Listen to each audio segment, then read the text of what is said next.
Делаем крем для цветов. Мы используем крем-глазурь. Это масляный крем, здесь основа это масло, совсем немного ингредиентов, простой крем. Почему я его и полюбила? Его можно сделать в любой момент, не надо ничего варить.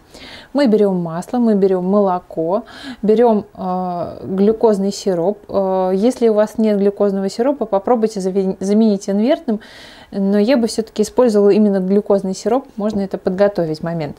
Сахарная пудра и все. И нужен миксер. Суть этого крема в том, что мы его не должны перевзбить. Да, здесь много масла, но он очень хорошо держит форму, он хорошо передает цвет. Достаточно посадить на торт, например, 5 цветков, и ваш торт будет уже украшен.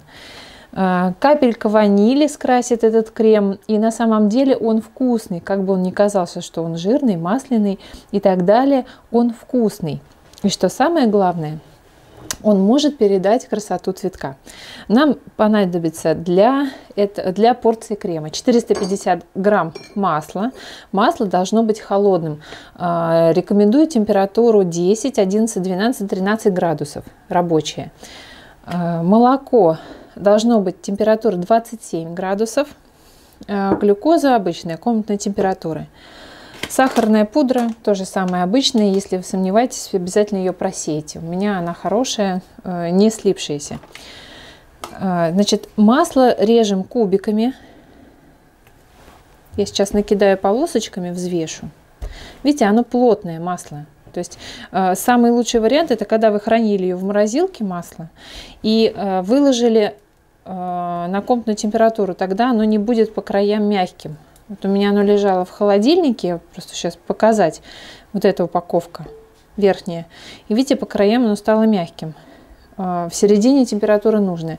А вот это лежало в морозилке, я ее достала. У нее поверхность держится плотненько.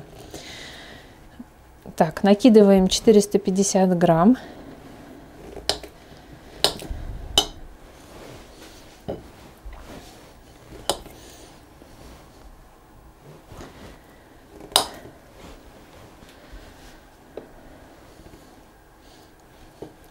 Режем кубиками. Вы можете на доске порезать уже взвешенное масло.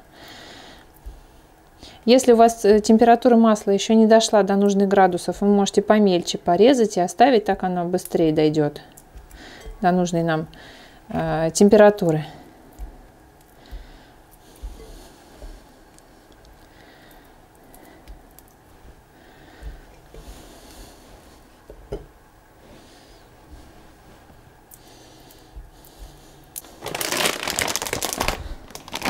Сахарная пудра 100 грамм.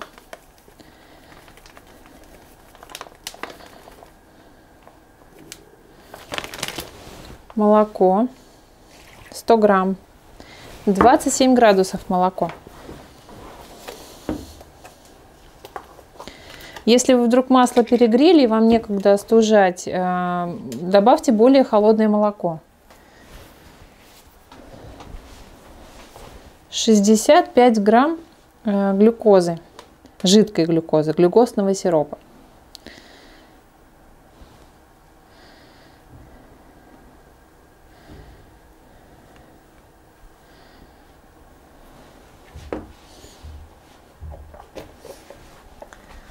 Так, сейчас я буду пользоваться ручным миксером, но, естественно, в таком объеме или двойную порцию очень удобно взбивать большим миксером стационарным в чаше, потому что на взбивание уходит достаточно много времени и усилий, потому что масло холодное, оно не сразу схватывается с жидкостью, это нормально.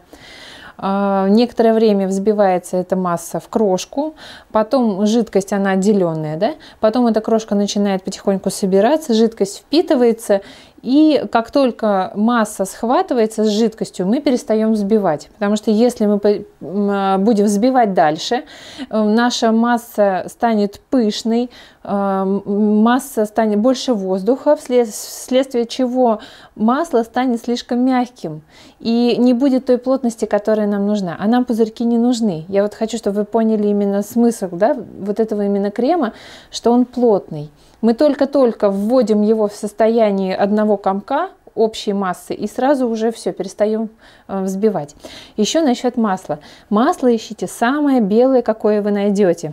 Было так, что я в поисках стояла и вскрывала, брала прям по пачке каждого масла, рассматривала это масло, представляла рядышком, выбирала самое белое.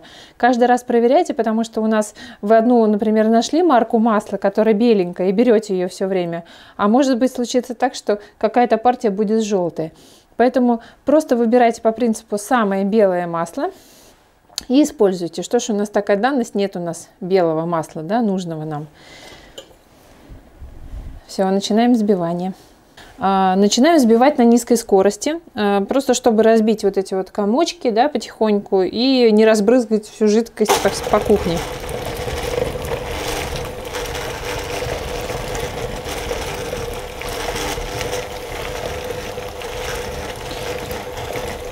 Именно поэтому, конечно, стационарным миксером взбивать удобнее. Вы поставили его и пошли делать свои дела. Но так как у кого-то из вас нет стационарного миксера, пока, а есть ручной, я вам хочу показать, что и ручным миксером можно это все прекрасно взбить.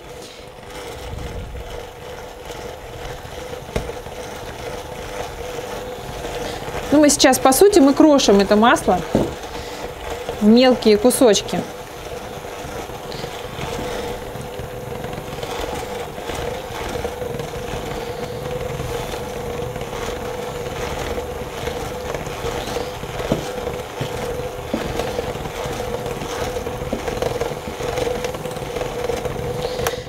Так, вот посмотрите, крошка получилась, жидкость не впиталась.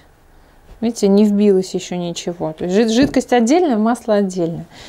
Более-менее масса объединилась, я включаю следующую скорость, еще быстрее, побыстрее, да, и начинаю взбивать еще более активно. Часто на это уходит и 5 минут бывает уходит. Может уйти и 10 минут, все зависит от того, какой температуры масла. У температуры, если вы возьмете 9 градусов масла, оно будет дольше взбиваться, чем, например, 13 градусов. Вот, но на 9 градусов, если взять масло, то результат будет лучше.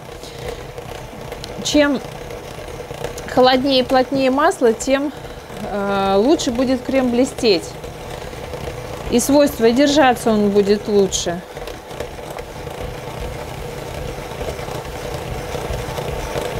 Я потихоньку добиваюсь однородности.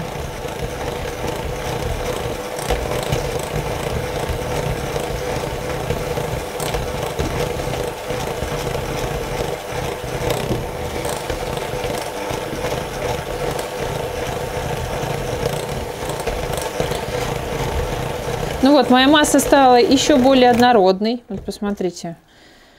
То есть уже жидкость не так блестит сильно, да, на поверхности. Она уже немножко впиталась в эту массу. Я могу включить сильнее и попробовать объединить эту массу вместе, чтобы было все в один комок.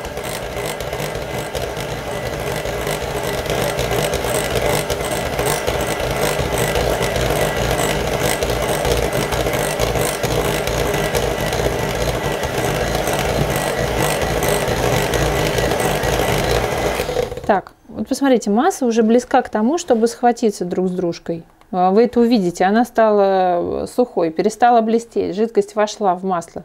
И вот здесь вот главное не перестараться. Я буду менять скорости то на средней, то на высокой взбивать. И в конце, когда я увижу, что масса схватилась, я начну ее просто на средней скорости вымешивать, так, чтобы ее не взбить.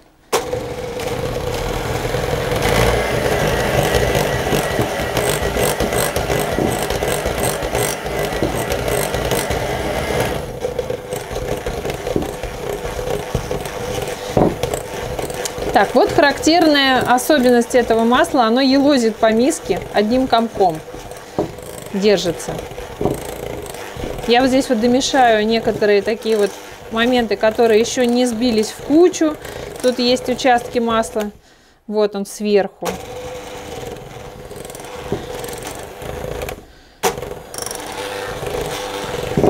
Вот, над стационарным миксером нужно стоять, то есть вы рядышком находитесь, делаете что-то, какие-то дела, но не уходите, потому что за этим процессом нужно следить. Если перевзбить масло, то все уже, его обратно уже никак не вернуть.